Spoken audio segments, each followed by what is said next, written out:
da će biti. Crna Gora, ok, Robert Prosinečki znamo svi kakva je ikona nogometna bio, ali njegova reprezentacija ne igra tako. Mislim, brate, Crna Gora je postoji samo beton, jedan beton. zadatak. Samo jedan. Nemoj da te odvuku u blato.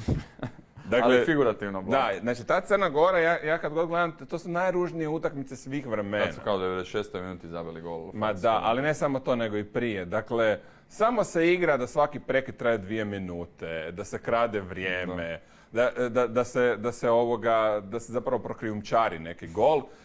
I dalje onog Stevana Jovetića razvlače pogrešnu dušu. On je najtalentiraniji, pa ajde.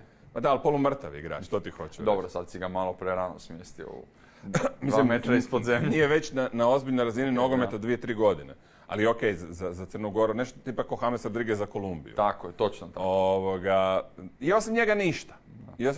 Osim njega radni igrač. Dobro, ima, kako se zove, napadač iz Serije A, koji onako 10-11 milijuna vrijedi, ne mogu se sad točno sjetiti. Dobra, čvrsta obrana. Biće teško. Znamo da Hrvatska protiv takvih reprezentacija muku muči.